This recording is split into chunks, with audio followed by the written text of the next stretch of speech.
Pada hari Jumat tanggal 20 Agustus 2021, saya asisten perawat Devi akan melakukan tindakan pemeriksaan nafas dalam dan batuk efektif terhadap Nyonya N. Dengan data subjektif, pasien mengatakan sesak nafas, dan dengan data objektif, pasien tampak pucat. Sebelumnya saya sudah menyiapkan alat dan siap bertemu pasien. Saya akan mencuci tangan terlebih dahulu. Selamat malam Ibu, apakah benar ini dengan Nyonya Novi? Iya. Perkenalkan Ibu, saya asisten perawat Devi, nanti akan melakukan tindakan pemeriksaan prosedur nafas dalam dan batuk efektif kepada Ibu. Dengan prosedur nanti saya akan mengasih Ibu minum air hangat terlebih dahulu dan nanti akan mengeluarkan dahak batuk Ibu. Tujuan agar nanti nafas Ibu lebih lancar dan normal. Apakah Ibu sudah siap? Siap, Sus. Baik, saya mulai ya Ibu. Ya.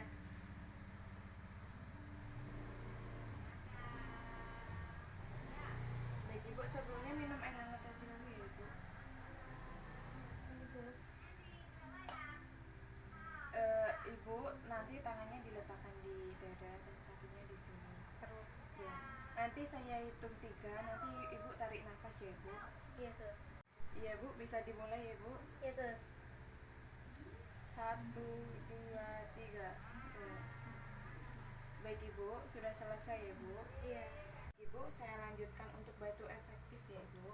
Iya, Sus. Batuk efektif ini sama kayak yang nafas dalam tadi. Bedanya cuma ini nanti agak dikasih tekanan dan nanti akan mengeluarkan dahak. Baik, Iya. saya langsung mulai ya Ibu. Iya, Sus. Tarik nafas nanti dibuang ke sini ya Bu. Baik, sudah. Mau dilap sendiri atau dilapkan Ibu? Sendiri, Sus.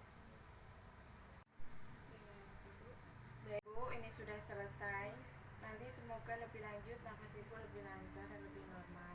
Iya, Sus. Saya akan kembali ke ruangan saya. Nanti kalau Ibu butuh apa-apa bisa minta tolong keluarga untuk menghubungi ke ruang rawat ya Ibu. Iya, Sus. Cepat sembuh ya Ibu. Iya, Sus. Makasih. Pada hari Jumat tanggal 20 Agustus 2021, saya asisten perawat Devi telah selesai melakukan tindakan pemeriksaan batuk efektif dan nafas dalam terhadap Nyonya N. Dengan data subjektif, pasien mengatakan lebih nyaman dan rileks. Dengan data objektif, pasien lebih segar dan nyaman. Dengan asesmen, masalah teratasi, dan dengan planning, hentikan intervensi.